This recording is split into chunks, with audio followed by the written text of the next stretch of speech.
Hello everyone, my name is Sophie and welcome back to another video. A lot of times nowadays that I read books, the first one gets a lot of hype. Everyone's like, this is great.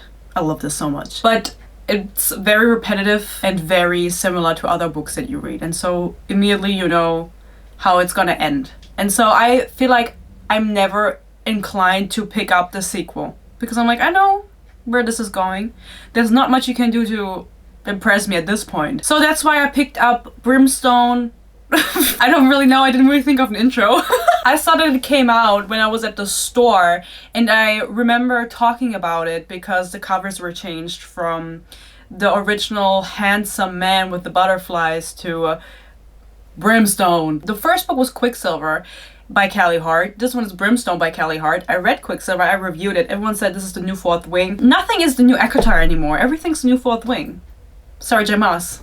Stand up. So, of course, I wanted to know what it was about, and I read it, and I reviewed it, and I'll link it down below. Do I remember what I said in that video? No. Once I review a book, it's out of my system. I forget most of it. And that was the case, so I had to look up a lot of things, actually. Since I read so many books in the same genre, they just kind of bleed together. Brimstone has a lot of similarities with a book that I read right after I read Brimstone, which was... now I forgot the name. Crown Tide, which is the newest Lightlark book from the Alex Astor Lightlark series, saga or whatever. Whatever. So I just want to say right away, if something I say happens in this book and you read the book and you're like, that didn't happen, then it happened in Crown Tide. I think I'm gonna get confused a little bit. There were a lot of similarities. I'll talk about it. And that just proves my point that all of these books are very similar at this point and they bleed together in my mind and nothing sticks with me really. I was curious to see with this one because it did get a lot of hype, the first one, to see how the second one performed. I was curious, I'm gonna say it. I think it got a little bit more hype compared to other ones that get hype.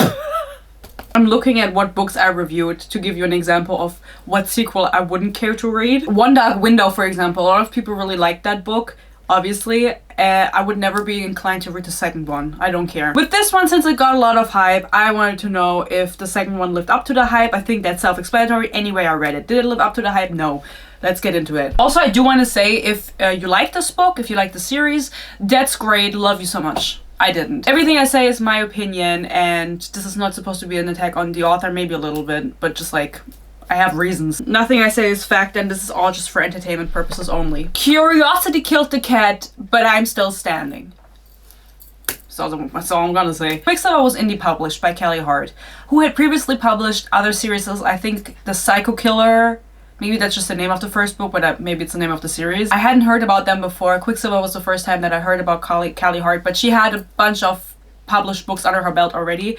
Arguably, maybe they weren't traditionally published, but you know, she has written a bunch of books. Quicksilver came out, it took the world by storm, not quite as Fourth Wing, but I do think she kind of fucked herself. I want to swear less. She kind of messed up with the second book, which is this one. Before I get into it, this book includes a plethora, a new word I learned, of errors, which include but are not limited to quotation marks missing, grammatical errors, typos, continuity errors. I will discuss them in detail when they come in the story, like the story mistakes that she made. I won't discuss every quotation mark she missed, okay? I do think that this proves my point that they are churning out books way too quickly, these authors, or I'm not saying that it's because they necessarily want to, but the publishing houses, I imagine, want them to because they want to keep the hype up. We saw it with Fourth Wing. The second book came out within the same year, and I've been complaining about it. If you're an Honestly Sophie fan,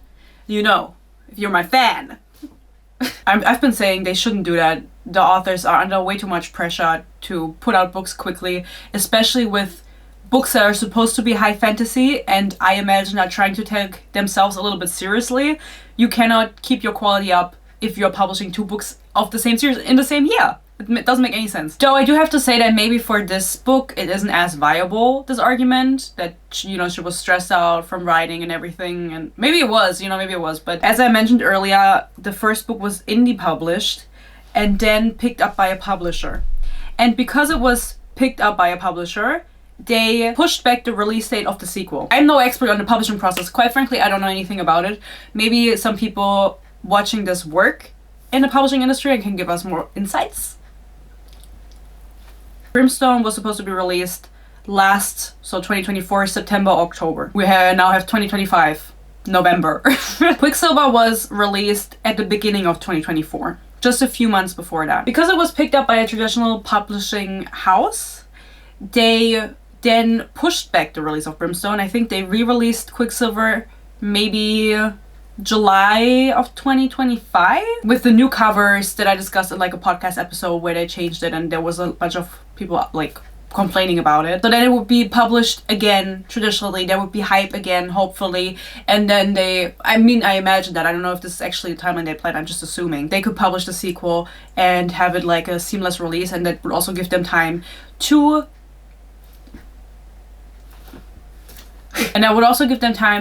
make changes for the sequel, because allegedly, and I have no viable source for this, I have no verifiable source, this is all just hearsay, Brimstone was already either almost done or completely finished by the time that Kelly Hart put out Quicksilver. Allegedly, I read it somewhere. Maybe that's a complete lie. So theoretically, they would have only had to go in and make edits, but nobody did apparently. Of course, the question arises, are these errors the author's fault or are they the publishing house's fault? I don't know how many steps are in a publishing process, so I can't say. I think it's a little bit of a mix of both. Everyone can miss quotation marks in their writing on accident. There were a lot missing though. It wasn't just a one-time incident. But I imagine that's what like an editor is for. So they point it out to you, right?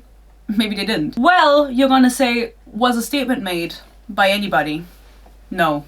I couldn't find one. As of me filming this, I couldn't find anyone making a public statement about this or apologizing for it. Allegedly, people asked Kelly Hart in the DMs on Instagram, and she replied to them allegedly saying, oh, the wrong draft was sent off for printing and published. Okay. Of course, allegedly she said that she's very upset about it. The wrong draft was published. Like, which draft it was, we will never know, because, yeah. There's a lot. Since this has come to attention, the publisher or whoever is responsible has made adjustments in the audiobook and in the Kindle version with like the most prone mistakes, I think. I saw 2 definite changes that they made to audio and Kindle. Obviously printed, you're fucked. You can't do anything about that. There were a bunch more mistakes, which I don't know if they adjusted them too, or if, like, I don't know how you go about this. Like, it's just really... It's really bad. Also, allegedly, Kelly Hart said somewhere that before reading this book, you should read the bonus material on her website, the bonus chapters. The fuck do I look like? If it's that important, put it in a book. I'm sorry. Am I gonna go on your website to read additional content? If you think it's important for me to understand, or like necessary for me to read that to understand what is happening in this book, in the second book, then put it in the book. The fuck? Overall, the plot of this book was very messy. It wasn't good. It led nowhere.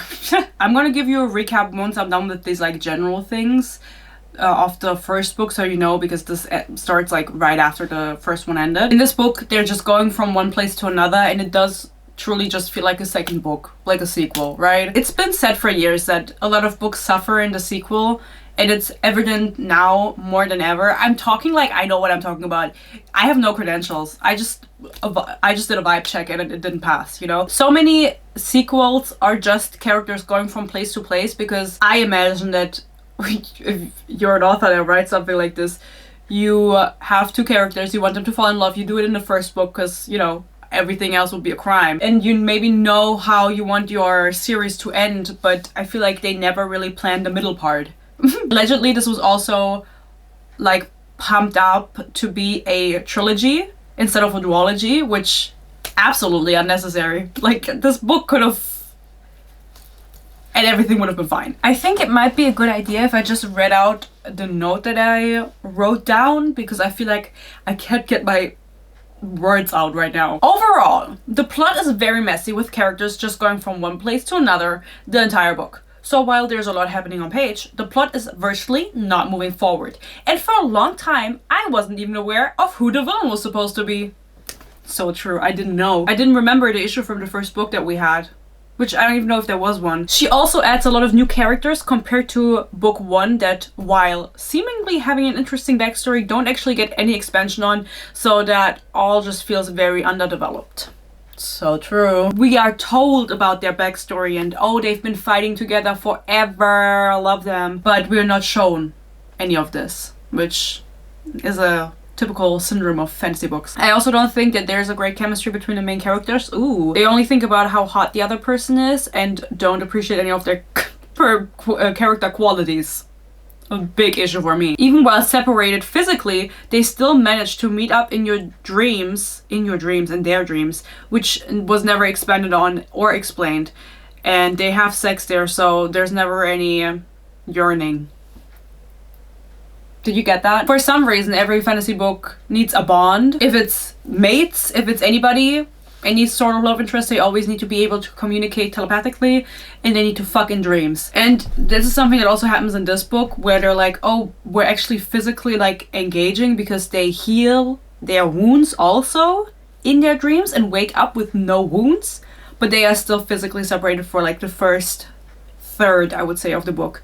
Doesn't matter though. It doesn't, you know, they can just fuck in the dream. And then I read Crown Tide and they also fuck in dreams in that book. You get where the confusion was coming from, right? It also just feels like a big mishmash of many different fantasy elements that she all wanted to put into the book because there are zombies, vampires, fae, demons, gods. It all gets the short end of the stick is what I wrote down. I wanted to do a little idiom. Nothing is explored in depth because of this. Why do we have every single thing imaginable going on right now? Truly. So I have a lot of gripes with this book. Quality-wise, it wasn't good. I ate that. I think I gave you enough reasons. Another reason is the word mate that is mentioned a plethora of times. I learned that word, remember. I have to use it in this video. Rickety. She mentions rickety 3 times. It's not that many. But rickety is such a distinct word that if it comes up once, I'm gonna be like, yeah. Twice, I'm gonna be like, didn't I just read that 3 times? What? And our favorite that was also in book 1, solar plexus. It's like 7 times. All of that to say, this book really is not it. I think I should just get into it, right? After displaying all of these gripes that I have with it. What's another word for gripe? Issues, errors in it. You want to know what really is going on in Brimstone. I'll tell you. Little recap for the first book. Main character is called Ceres. Main character is called Kingfisher. Main character is Kiss. Ooga ooga. Ceres is from the human realm with a lot of sand and the sun doesn't really set and she's really hot and poor and nobody has water because the queen is evil. She accidentally gets transported through Quicksilver into the Fae realm to Kingfisher. He's really mean. He's 1,000 years old. They don't get along. She's like, I want to go back home. He's like, why would you want to go back home? You're gonna live great here and you live horribly back home. And she's like, yeah, I still want to go home. I remember complaining about that because she didn't really have a reason to go back. She just wanted to complain for the sake of complaining. They figure out she can control Quicksilver, which is this ancient conscious metal that communicates with her. And that is the way to stop the villain, who I don't remember who that villain was, but that's the way to stop the villain. There's a bunch of side characters. The most notable one is Carrion, who is a ginger. I just gotta say it. And he is like the funny banter side character that a lot of people enjoy reading about. At the end of the book, they go through the book doing something that I don't remember what the plot of the book was, if I'm being honest, so I can't give you a recap on that. You'll have to Google or watch my review. Maybe I should have done that actually. By the end of the book, Ceres sees herself confronted with the 2 main villains, which are Malcolm, the vampire king. Vampires, love them. And Balkion, who is a Fae king of a part of the Fae realm. It turns out Carrion is actually secretly Fae, and he is the heir, the rightful heir to the to Balkion's throne. Crazy. He doesn't want to be the king though, or the heir or anything. He doesn't want to be involved. It's too much. That's like one of the things that comes up in this book, in the second book. It's not really important though. Anyway, they end up fighting in a maze, and it turns out that Kingfisher was trapped in this maze for a lot of years. I don't remember how many, very many. He couldn't die, but there were monsters that kept killing him, and then he would just revive, and then he would do it all over again. And Malcolm was torturing him because he did something bad, maybe. The details honestly don't really matter because they're not really relevant for this book. At the end of the day, Ceres manages to kill Malcolm, and she is transformed into a Fae vampire hybrid. Fuck yeah, she's the first hybrid. I wanted to fuck Klaus so bad when I was 14. Can I say that? Sorry. You know, werewolves are missing. Now that I'm thinking about it. Maybe they aren't, and I just don't remember. But she should add that for the third book. She should add werewolves. At the end of the book, it's also revealed that they are gods and they control the fate of everyone. And for Ceres and Kingfisher, there are many possibilities and many roads they could take. Whatever that means. I don't think that Kelly Hart knows what it means either, if I'm being honest. That was just the vibe I got from this book, because she kept talking about the possibilities in the path and it not being clear. And coincidentally, that was the same thing that was happening in Crown Tide that I read right after, with many different possibilities, and we can't see the outcome of your story and blah blah blah with the fate. Again, another confusion. There's also silver pools in Crown Tide, and then I read this book before where there's also Quicksilver pools. I was just so confused. Then, no, hold your horses. They fight in a maze at the end of Quicksilver, so they keep referring a maze that I forgot about. The maze, you know, they kill Malcolm and then blah blah blah. She turns into a Fae hybrid. At the end of the book that came before Crown Tide, they are also in a maze. And the book ends in a maze. Like, the main character, whatever, I don't want to spoil it for you if you don't care. Go watch the review. So, why is everything the same? With like maze, and I think then there's also like a big dangerous spider in both books.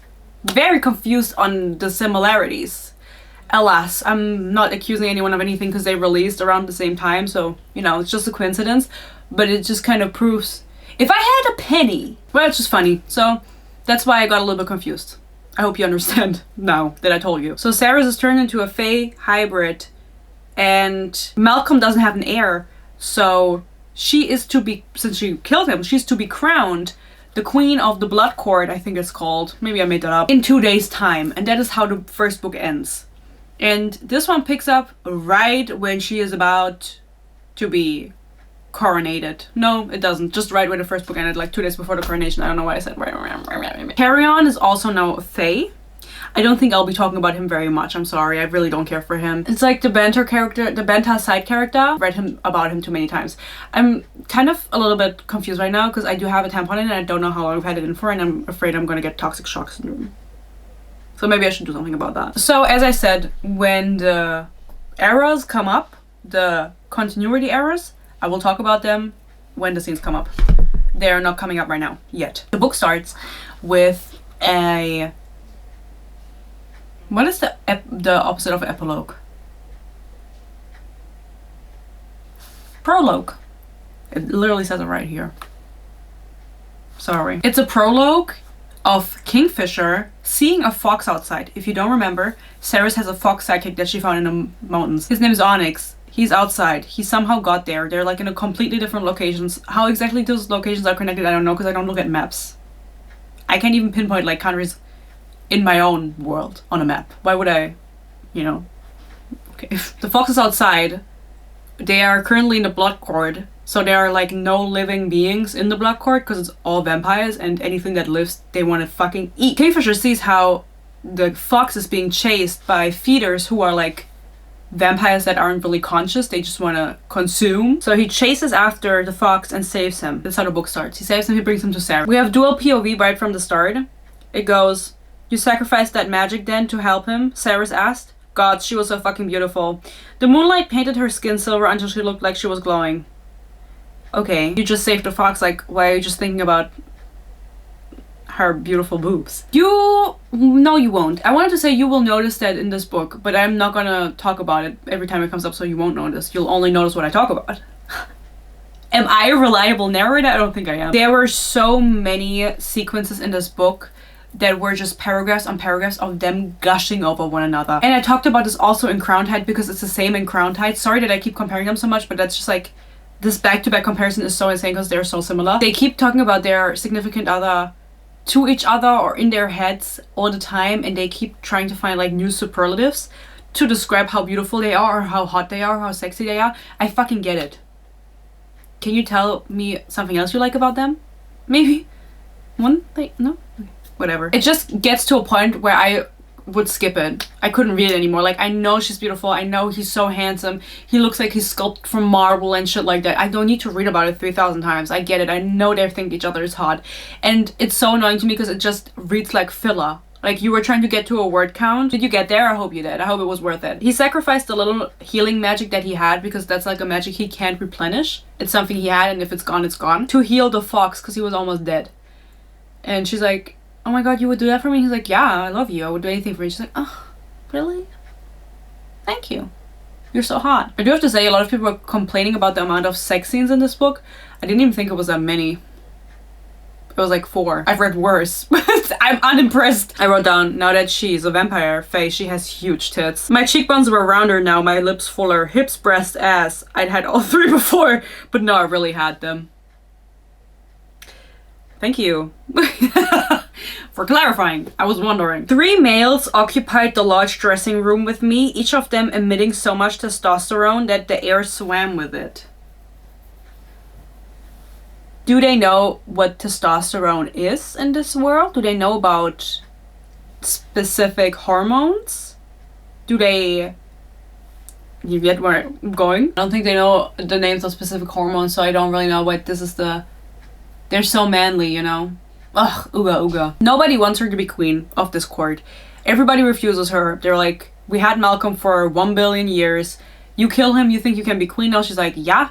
And they're like, you're like a mix, like we don't want a mutt as queen. There are 5 lords of midnight, whatever that means. They're like the advisors, or they're like the council to the leader of the blood court, so they would be her council, and they have also been in that position for a very long time. They're like all weird. One of them is not even a human, it's just a nothing. I don't know the name of it. It's like Hazarak. I know the name of it, I just didn't want to say it. And he is like the Suriel to me from Ekota, like also an ominous creature in like long robes that doesn't really speak or show themselves to everyone. The Hazarak later says, like, I'm just gonna call him the Suriel, that's really hard, like it's just annoying to say. Suriel tells her that he's only ever spoken to 2 people in his lifetime and he's lived for 1 billion years. And she's like, okay, bitch, what the fuck do you want from me? She's so mean to this thing. He didn't even do anything. He's just ugly. So none of these lords want her to be queen. One of the lords is Tal, and Tal is the person who turned her into a vampire. Half fae, half vampire. I don't really know how that worked again. So he's her maker, and theoretically he is able to command her to do anything that he wants her to do. And that's also why people are like, oh, we don't want, because he's one of the lords. They're like, oh, he just wants to take power, but then like, wouldn't he just take power? Like, why would he need someone to do that for him? Just to take power yourself. That's just me, maybe. Anyway, one of them is really acting up, one of the lords. They're all lords, regardless of gender, that's specified. There's no ladies. This lady lord is screaming and like, like theoretic, okay, whatever. Dramatically like, we don't want her to be queen. And she's like, in her mental bond to Kingfisher, like, ugh, women, am I right? Women. Hormonal women. Name one women hormone. My probably favorite scene, I don't remember any other scenes right now, is, come now, Tal, the girl's a virgin. Excuse me? I couldn't stop myself. My indignation erupted from me before I could reel it back. I assure you I am not. Is this the hill you want to die on? You're 25, get over yourself. What the fuck do you care if they think you've never fucked? Everyone can tell you fuck. Also, it's funny because this is on page 94 and one of the quotations is missing. Okay. They proceed to demand that she drinks blood to prove her worth, so she drinks from Kingfisher and like poisons him with horny. I think that vampires can emit like a poison when they bite you, and that makes you really horny, so it's like a nice experience if you get bitten, right? We know about this. We all watched Vampire Diaries when we were 14. If I touched him, don't even think about it or I'll take you right here, he panted. Holy fucking gods. Is he into that? She didn't know she could do that. You know, it's her first time drinking blood since turning into a vampire, and she didn't know she could inject him with horny. It's an accident, arguably. I forgive her. Kingfisher ends up killing one of the lords who wanted to assassinate Saris. Do you even say her name like that? There is a pronunciation guide in the beginning that I didn't read. So he has to leave, but he's so bricked up. I love my notes. I immediately remember what happened. The thing is with the pronunciation guide, I was comparing some of the things from book 1 and book 2, and I typed one of the characters' name into the search bar. The character's name is Telena. I think the pronunciation guide says Tylena, but why is it Te then? T-E, sorry, I'm speaking English. Anyway, it's Telena to me. And she also in this book included some words with letters that are not in the English alphabet, okay? And I noticed while looking around a little bit in the first book, and I have the indie published version, so I don't know if this was corrected by the publisher, with Telena on her E. In Lena, she has an, I think, accent aigu is what she wanted to do, so it goes in this direction. But sometimes, and in the pronunciation guide itself, it's an accent grave in the other direction. So she was just like, you know what, who gives a fuck? In the pronunciation guide, it's in the wrong direction. And then for most of the books, this is the other direction. And then sometimes she accidentally has a typo and she does it in the other direction again. That wasn't the case for the second book, it was just the first book indie version. But I thought it was funny when I know this, because I was like, okay girl. You know, it's not like that little thing has a meaning. She just did it because it looked cool. She couldn't have known what would happen if she stilled with her canines inside me and didn't drink though. It was my own fucking fault. I should have told her. I should have explained. That's also the case with a lot of things where they're like, oh, we should have explained this to you. We forgot. She doesn't ask either, you know, it's not from both sides. Nobody wants to exchange information about anything in this world. And the thing is, I still don't know what happens if she stills with her canines inside him and doesn't drink. I still don't know what happens. Is it the horniness that she injects? But then later when they have sex, she also bites him and she does drink, and then he also gets injected with the horny. So I don't really know. Like, I should have explained, then explain it to me right now. If you're talking about, he doesn't. Kingfisher's side mission is to find a friend who I don't know if he was mentioned in the first book. He used to be part of their group, their wolf gang, and then he was turned into a vampire, and since then he has vanished and they kind of want to rescue him, but it's been like 1,000 years. Everything's been at 1,000 years in this book, honestly. The thing is, and I wanted to talk about this later, I'm going to talk about it now. Sorry, this book has so many things going on, like I'm also just jumping around. You cannot give definite numbers in a fantasy book. It just doesn't work. She has an error in it which comes up later with his sister and their age difference, where she just contradicts herself, like, in different ways. We have a specific age for Fisher, if I'm correct. It's like 1,574 or something like that. Why are you doing that? Just say he's over 1,000. What do you think is the reason that like other high fantasies never give specific numbers? You're bound to mess up at some point. So he wants to find this friend. His name is Foley. They end up finding him later, but that's why he isn't with Saris or Saris. I don't even know how to say her name. I'm just gonna say it different every time. I also really like the quote of her tales of couples who were god-bound, because they're not just mates, they are god-bound mates. They were bound by the gods, right? And it's like, couples who were god-bound? Couples? In a high fantasy, the word couples? Did they say that? They're a couple. Bay. It's been hundreds of years, close to an age. We knew him once, but Foley's been a vampire longer than he was Faye at this point.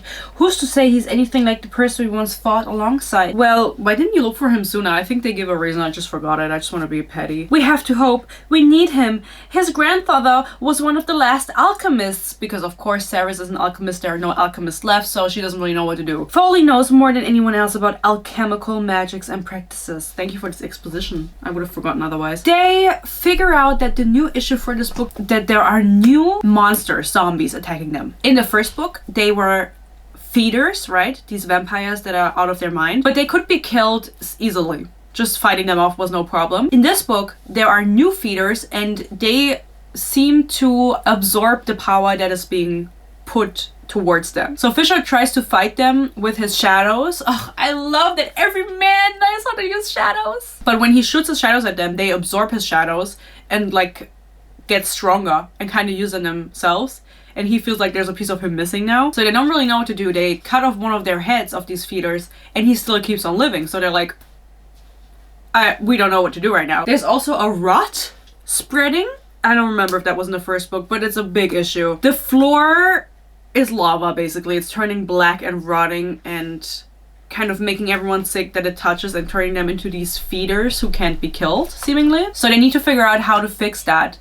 And they establish that this is an issue very early on in the book, but they don't want to fix it until the very end of the book. It's not very urgent to fix this. They're just going from place to place to place, hanging out, you know, going somewhere else, like talking to somebody else.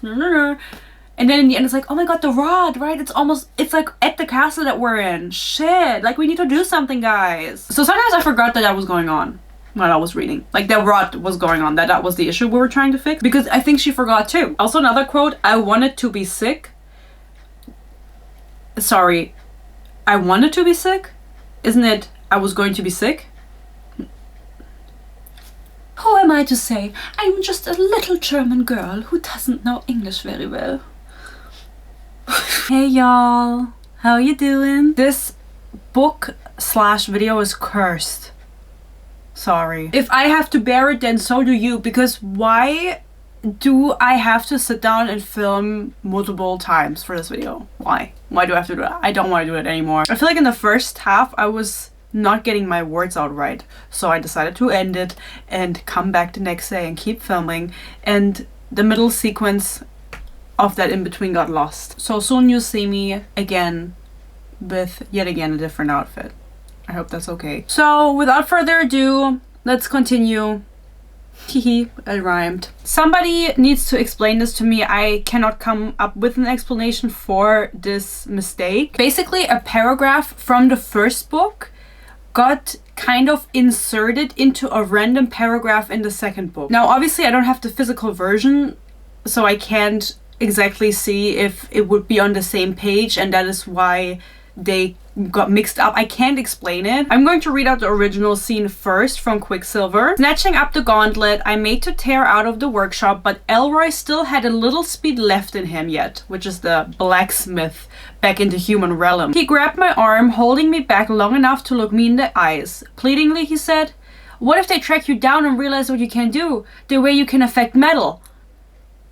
Okay. Obviously, if it was fitting in the first book, but now, in the second book, the paragraph reads like this. "No! I moved as quickly as I could, but it turned out I wasn't as fast as the cursed creature after all. It was too late. It grabbed the warrior and..." Elroy still had a little speed left in him yet.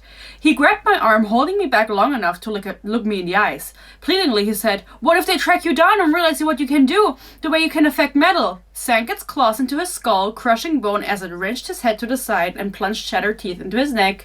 Period. I do have to say this confused me when I first read it, but I couldn't connect that it was from the first book. Someone else pointed that out. How does a mix-up like that happen?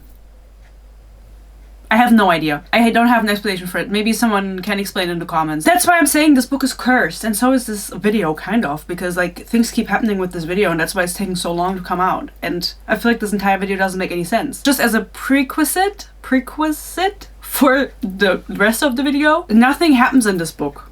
Okay? I tried to tell you guys the most important parts of it, but realistically nothing happens until the last 20%. That's when things start getting serious. Other than that, they're just going from one place to another, and then from that place back to the last place, and they keep having sex, and that's all that's going on. So if you feel like you're not really following what I'm saying, then it's because there's nothing to follow. I will also mention later that I think Tal was a huge waste of character. I would have made him evil if I were Kelly Hart, but he's not evil. There's a scene where he's like, "Oh yeah, we have a Quicksilver pool here in the vampire court," and nobody knew about this. This Quicksilver pool makes it so they can travel easier, so they don't have to take the horse from one place to another, but they can instead teleport, which is obviously saving them a lot of time and way safer. But for some reason, Tal didn't tell anyone for the longest time. And I thought that was so suspicious, and there's a bunch of other things that happen where I'm like, is he gonna be evil? And then he's not. So I would have written him evil. That's it. I probably said way more in the lost footage that's now forever gone, but I can't remember. And it has been a while now since I read this book, so forgive me. Thank you for coming to this intermission, and now I'm gonna hand it over to past Sophie. I mentioned earlier that there is a difference between the accents that she does on one of the characters' names, and I feel like she's just adding in these letters because they look cool. It says at one point that the currency is krona, which how the fuck would she even say that? It's with an Ö. Krona. She just do it, just do corona. You're gonna say it like corona anyway because you can't pronounce it. They say it 3 times. Okay, so that is the legitimate currency. Just make it gold. I don't know.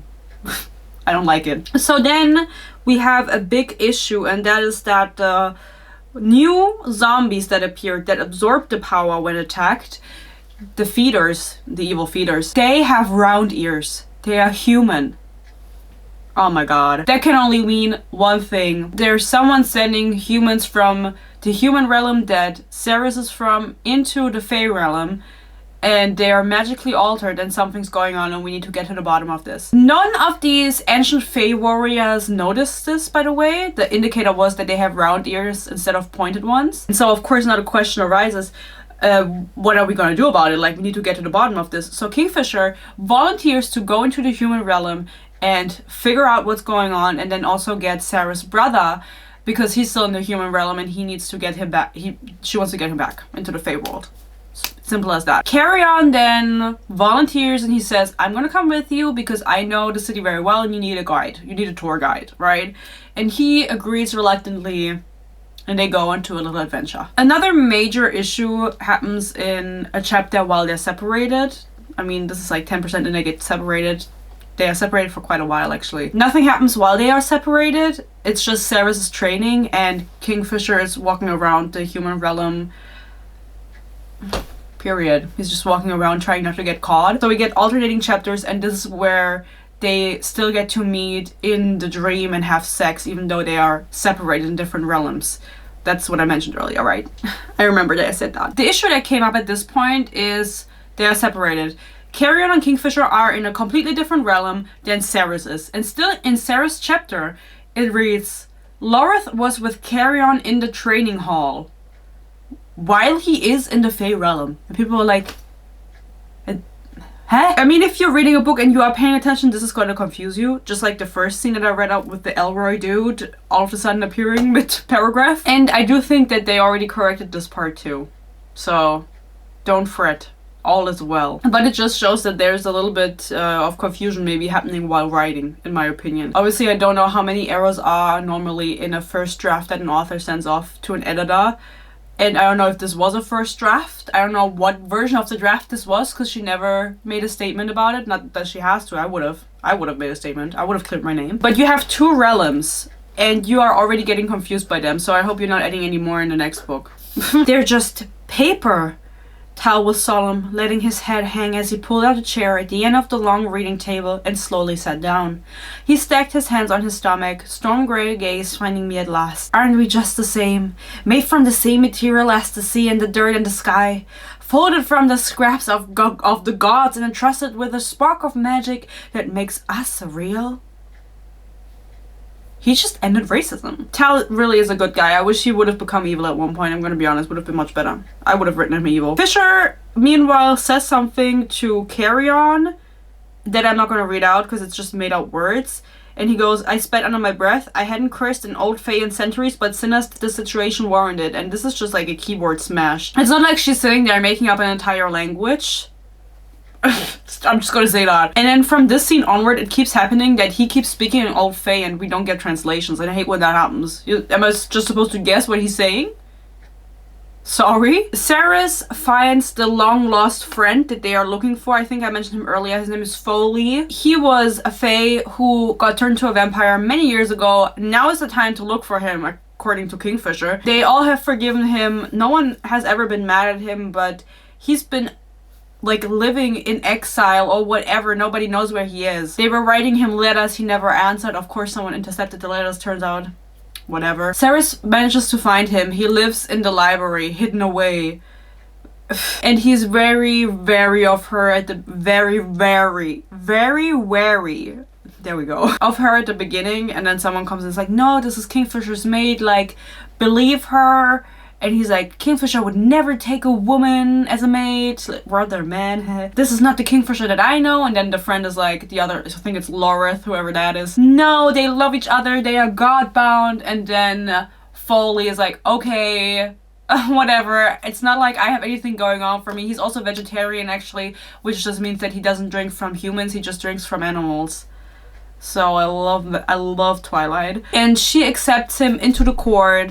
She's like, you're my friend, nobody shall harm you, you can come back. And he's very valuable because his grandfather was one of the last alchemists, and Ceres is an alchemist, and she doesn't know how to control her power. And so he goes, just like any doctor would, when you're asked, like you're telling them you have a problem, they just go, maybe you should sleep more. maybe you should lose weight. She's of course already skinny and petite, so she doesn't need to lose weight. She does need to sleep though. He's like, when's the last time you sleeping? When's the last time you sleeping? She says, I don't know. He's like, you need to sleep in order to regenerate and be able to control your power, because it keeps bursting out of her and she keeps destroying the library and like burning a hole into the wall the size of a truck or something. It's crazy. She goes to rest, and that's when the dream happens where she meets Kingfisher and they have diabolical sex in that dream. This is also a dream where a lot of issues arise yet again with the continuity. First it says, when he pulled my shirt over my head, and then 2 pages later it goes, as he ripped down the front of my shirt exposing my right breast, then the left.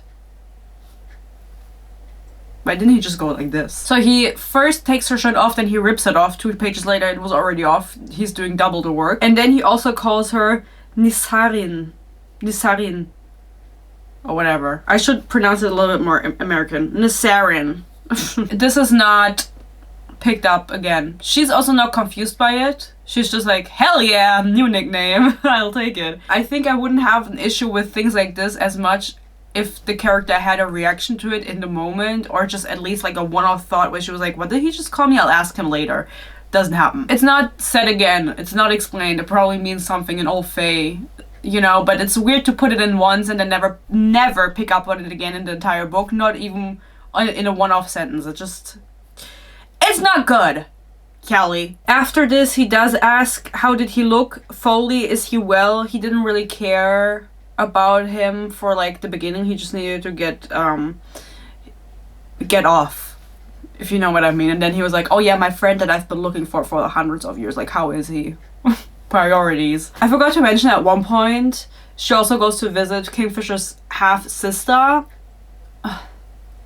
She's in a coma after the maze fight. I don't remember why, and for some reason she gets possessed by her mother and starts speaking to Saris, and Kingfisher's and this sister's mother was an oracle, so she saw all of these different possibilities. It's so complicated. All of these different possibilities for the world, how it could turn out, and blah blah blah. And so she tells Saris, like, you know, you have the chance to save the world or destroy it. Honestly, at this point, if I were her, I would just destroy it. I wouldn't even, you know, whatever. Nobody cares about the sister being in a coma, by the way. She's just off. She's in a coma. She speaks to her once. She goes check on her twice. It's whatever. Nobody tries to figure out how to get her out of this coma.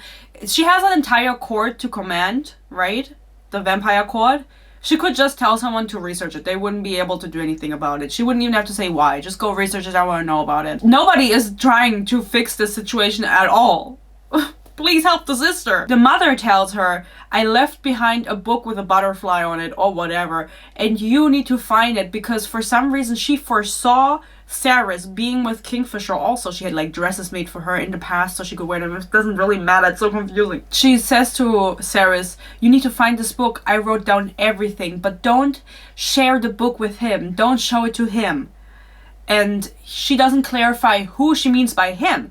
So in my mind, I was still like, and I don't think that this was like a conscious misdirect by Callie. I think this was just like what my inner wishes that I really had. I wanted that person to be Tal, who I mentioned earlier. I was wishing that he was going to be evil, but he wasn't. Don't show him the book. I thought that by him, she would mean Tal, because the first person Saris tells about this book is Tal. And so that would like backfire on her, because that is who the mother meant. She didn't mean Kingfisher, she meant... Doesn't matter.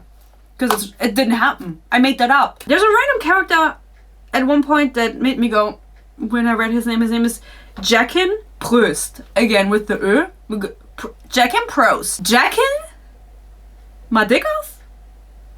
Why would you name a character that? Else happens, they do eventually find Saris's brother in the human world and forcefully take him with them, because they go, Saris isn't in Ivelia anymore, Hayden, and Ivelia is the Fey realm, so that is also another mix-up. She meant to say Silvarin, which is the human realm.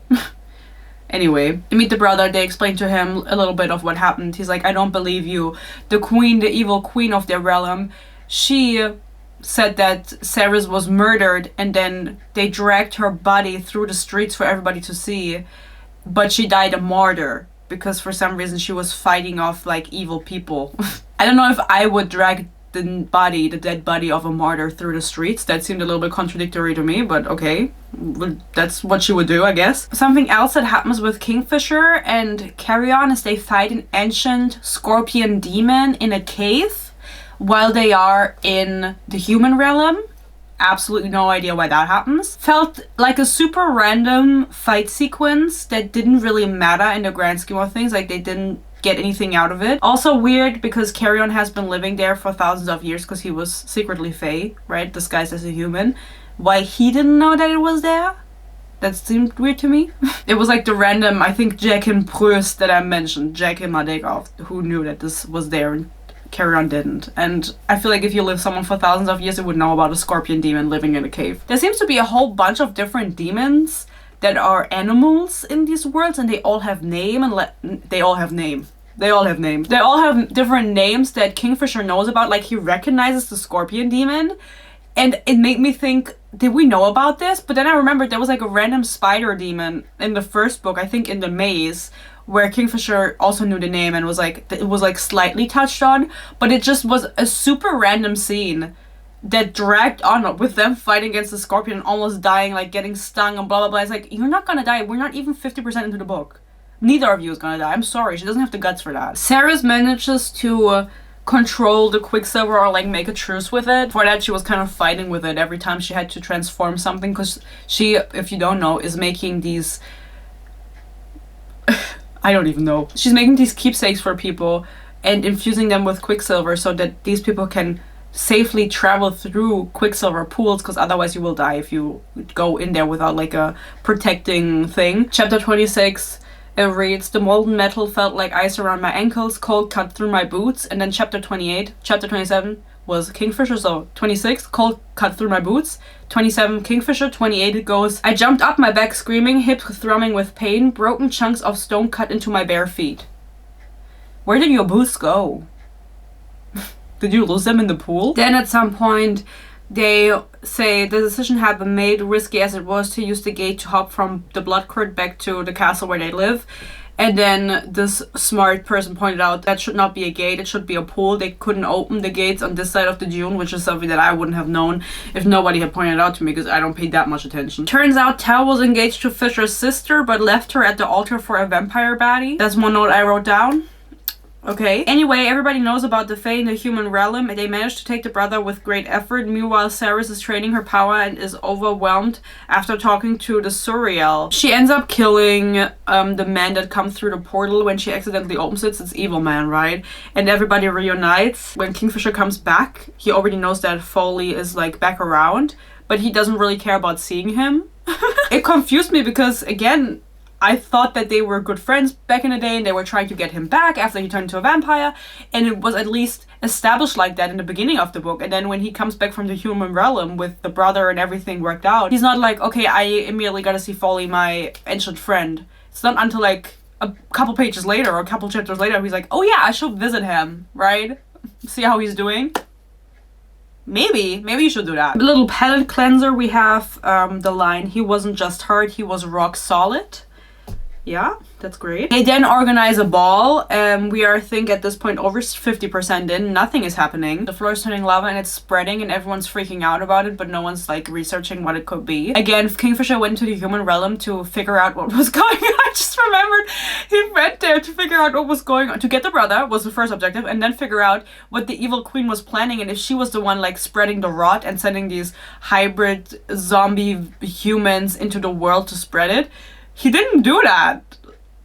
He forgot. Something happened that like made him not be able to do that. I think because they were getting followed by the guards or something. And then they meet up with Elroy, who is a blacksmith that accidentally got into one of the paragraphs earlier. He tells him, I know about the Fae. I knew who you were, Carrion. Like I'm a blacksmith. I know my thing. I was like, okay, sorry. Sorry, we underestimated you. And then they have to escape. And that is the Quicksilver pool. He has a secret Quicksilver pool in his basement. And they escape through that back into the realm. So they never even figure out what is up with these zombies. And that's like crazy because that's the main objective of the book. That's the main thing they try to figure out. I'm just remembering now. Like, we never figure out the solution to this. They're planning a ball. We have another big thing happening here. They have someone make a dress for her specifically, and at one point that person is called Janica, and then later on, and this is something that I noticed, no one else pointed this out, I'm very proud of myself, she's referred to as Janice. So maybe they're twins now that I'm thinking about it, and one of them is called Janica and one of them is called Janice. Also, when people yell in this book, she writes in all caps. It's called brimstone! All caps. It isn't like our blood exactly. It is what keeps a fire sprite alive though. They figure out at some point that this is what is the only like thing that can kill rot. I don't know why he's yelling. I'm currently reading another book, and whenever people are yelling in that book, it's just all caps. I feel like we don't need to do that. I can tell when someone's yelling, even if it's not caps. Caps just makes everything so tacky. Then, next mistake. Yeah, we just keep going. In a bonus chapter, Kingfisher at one point says that his shadows, like the powers, the shadow powers, came from his mother. Exactly. This line goes like this: the shadows had come from my mother. And in this book we have, my father had his own magic, but he was like me. He commanded shadows and not much of anything else. So who gave them to you then? Her waist was already narrow, but the corset top cinched her in tight. My skinny petite queen with a small little stomach and a skinny little waist and big ass tits. Love it. So this ball is a very big part of this book, or very important, I should rather say. Before the ball happens, Sarris manages to find the book that the possessed sister, who was possessed by the mother spirits, talked about, okay? This book is very important because the mother just decided to write down everything she should do, and Sarris just does everything that this book says from this point onward. So the font of the book is absolutely atrocious. I could not read it on Kindle. I had to read it like this because I couldn't read what it said. Then for this ball, it also gives her instructions on what to do, because again, the mother, she knew everything. She didn't just have a little bit of a vision. She knew everything. She did everything. And she knows everybody. And so of course this is a very fun plot point, because now the main character is just doing whatever the fuck this book says, and is not doing anything out of her own free will. So that's super fun to read about. Tal also has made the executive decision to rebuke the Maker Bond. He wants to do this so people in court stop saying that he is commanding Sarah's around, who is their queen, and that he's like secretly pulling the strings, which again, I think I said that earlier, I don't really know, like he should just make himself king then. He could have done that if he wanted to pull the strings. Anyway, they want to do this at the ball also, and I don't really remember what they're celebrating. Think like a full moon or something. Do you know how this works? No, I assumed he just ... told everyone he doesn't want to be my maker anymore. Maybe you should have asked then? Perhaps? Asking is her big issue. She doesn't ask, she just lets everything happen to her. And then she's like, oh, it was never explained to me. Did you ask? I don't think you did. He was busy scanning the floor of the Hall of Mirrors, which the hall that they're in is called the Hall of Tears. So, anywho. So what happens at this ball, if it's so important, I'll tell you. After this Maker Bond is lifted, Sarris pukes out all the blood she consumed from Tal. This means that she is no longer connected to him, and that's amazing. So Tal also did this because he poisoned everyone at the ball. There are witches in this book also. There's one witch that is helping them, and nobody trusts her, and she made a very powerful forbidden spell that turns vampires back into fae. Huh? If this existed, why didn't we do it already? Slash, this dude Foley, who is a exiled vampire who never wanted to be a vampire, he was fae before. If this was a spell that existed, why did no one ever do that for him and just like turn him back fae, if this was a possibility? Huh? It is such a strong spell, and also like bringing people back from the dead. The fox dies and she brings it back from the dead with the power of the surreal. As soon as you start getting mechanics like this, like reviving and just going back on spells, it kind of becomes unserious to me. Like I can't take anything serious in this book. Like anybody could just survive anything at this point. And then the vampires are convulsing, and it's like, So either you take the antidote and you turn back into Fae, or you don't take it and you just die. And Tal was like, I don't want to take it, I want to die. But they tried to save him, and then there's like a big hubba bubba because he has like a rune on him, and he was supposed to die with the rune, and now this rune could destroy everyone, and blah blah blah. I don't know the ins and outs of this spell. I don't think Callie Hart does either. But a bunch of vampires just turn into Fae. Why couldn't we do it before? I don't think Foley was included in this. I don't think he turned back into Fae, if I'm being honest. It just seems like such a weird thing to put in when you made it such a big issue that so many people didn't want to be a vampire in the first place. Could Ceres just take this antidote? Like, but what's happening? After this ball, we finally get into the serious territory, 80% in. They determined that the rot, the lava floor, will reach them in 12 hours, 16 max. So now we need to start acting. In the last 20% of the book, we need to start something happening, right? Because we haven't been really doing anything for the whole book. She keeps taking this book for advice that she got from the mother that she found. Doesn't really matter. And then she goes, it took a moment to flip through the front half of the book. Why don't you have a bookmark? She should have had the premonition of putting a bookmark or like a little string in the fucking book if you have to skip through. They figure out that Madra, who is the evil queen of the human realm, who is of course connected somehow to Fae, maybe she is a Fae herself, I forgot, has been using the city itself to siphon the magic of its inhabitants. Silverin is the biggest piece of spellwork ever created. The city is divided into different tiers and like is like a circle with different parts. Okay. And they figure out now that the way that Madra has been transporting these human zombies into the Fae world without opening a Quicksilver portal is because she has been creating power through the city, like siphoning the power from the city for multiple decades, and is now using it to destroy the Fae world with the rot and the zombies. Like now she has gathered enough power, however that works, to open portals without having to use Quicksilver. She can just open them herself now. Fuck! We're fucked! The sand from Evelia that Fisher had poured from his boots only days ago, that is the Fae realm. Evelia, Silverin is the human realm of sand. Just, you know, a little mix up there. Yeah, it's not the first time, right? So it's a little bit of an issue. So now we're at the end of the book, actually.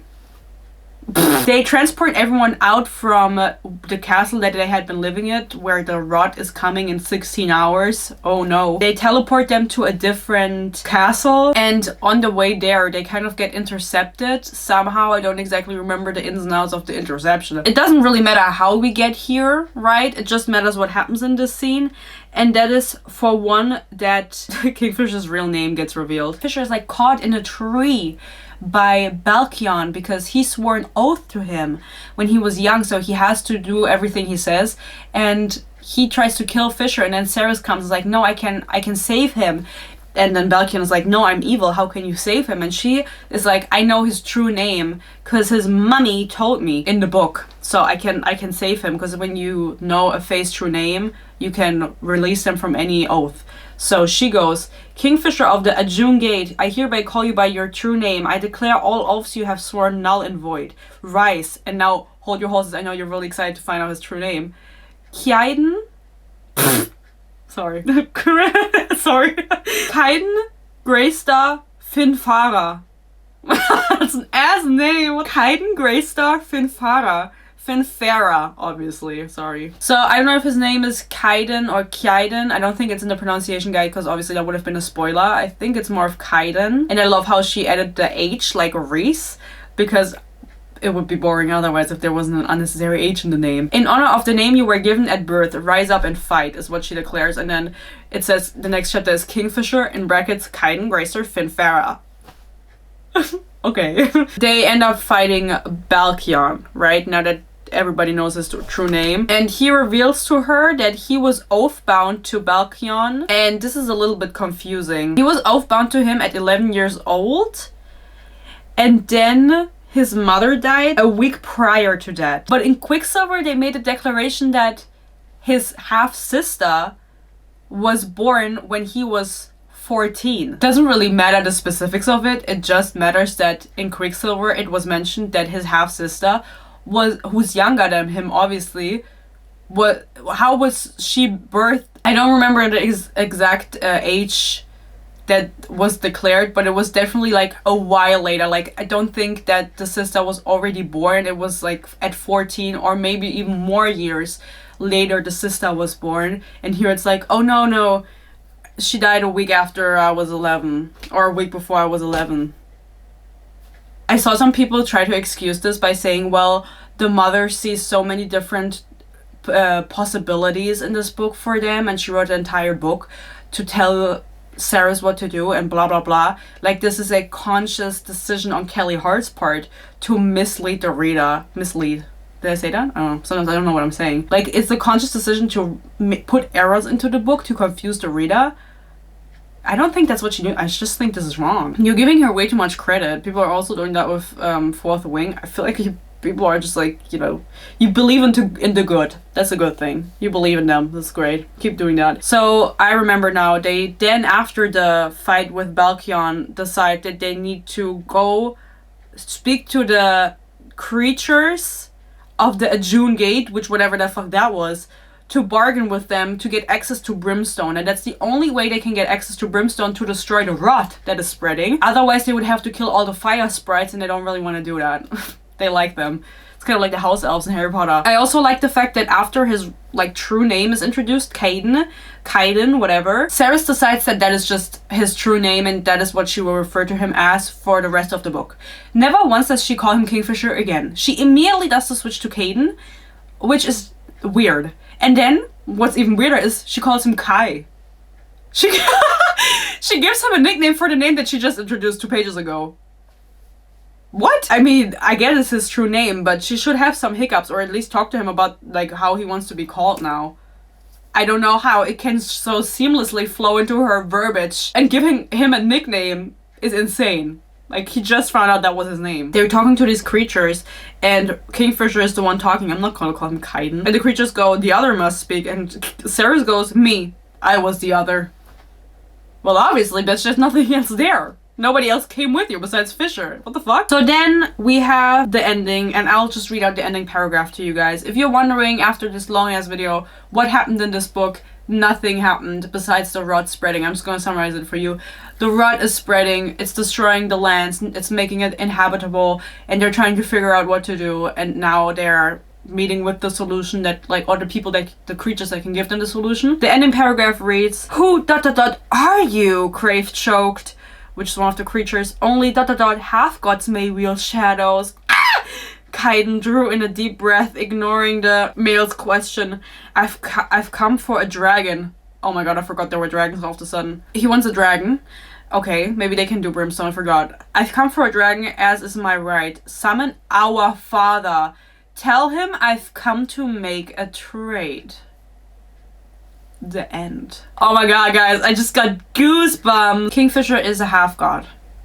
Oh my god, and his father is alive. And so his shadows didn't come from his mother. That was a lie. That was a misdirect, obviously, by Kelly Hart, very consciously put into the bonus chapters on her website that I need to read before reading this book, which I didn't do. Kingfisher / Kaiden is a half-god.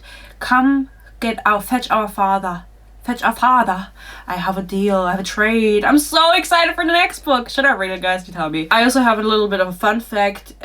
This was actually mistranslated in German.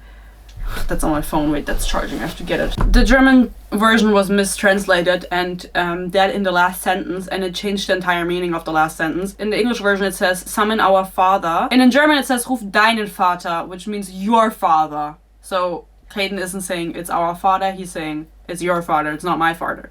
Father. Wait, I just make this a mix. Father. Yeah, it's wrong. And they made a statement and said, sorry, it's wrong. We are gonna change it. So everything about this book, like the original being misprinted, the German being misprinted, something is going on with this book, and it's not good. You guys let me know what you thought about this mess of a book. I'm very curious if anyone here works in the publishing industry and can give us some like insights on, you know, what could have potentially happened with these mishaps. And then the German version also being mistranslated. That poor girl can't catch a break. I feel like it was such an unnecessary filler book with, of course, this reveal at the end is important. There could have been things that happened while we were getting there. But nothing happened while we were getting there. It's so boring having the mother write a book and then when she's like, read this up until the ball. Read this after the ball. Read this when you're here. Read this when you're there. and you cannot skip forward. And she told Kingfisher immediately after receiving the book that she had it. And she was like, oh, your mom told me not to tell you about it, but I'm telling you. It's so stupid. I feel like there were no consequences for anything or for anybody in this book, and you can just revive things and people. They can just change identities from vampire to fae with a spell, and then everyone's like, well, yeah, well, this is a problem. This witch is gonna have a problem because it's actually a forbidden spell, but then we don't know anything about it. Then there's a fae, like a witch city also. There's so many things that I didn't mention because they have no relevance. You understand what I mean? It's such a convoluted book, and she really is trying to do everything in one. Maybe she should have done a different approach if she wanted to do a series like that where there's all different kinds of magical creatures involved. Maybe she should have done something like the Blood and Ash series. Doesn't that series have 10 books at this point? If that's what you want to do, fine, then do it, right? But don't put it all into a duology that's now a trilogy. This was supposed to be a duology. How the fuck was she gonna do that? How the fuck was she gonna do that? You guys let me know what you think. I'm glad that this video is finally over. This took me so long to film. I couldn't get my thoughts straight. Of course, I want to thank you all for watching. I want to give a special shout out to my members. I try to get my videos out a day early for them, but right now, guys, I'm super busy. I'm always super busy. I can never do it. Well, sometimes I do it, but I try most of the time, okay? Most of the time, they get my videos a day early, and I love them. And thank you for supporting me, and I love you so much. And I also love everybody else who just watches. Love you. Love, love, love. I'm spreading so much love. Anyway, guys, I hope you stay happy, you stay healthy. Peace and love. Leave your thoughts in the comments, and maybe I'll see you in the next one. Bye bye.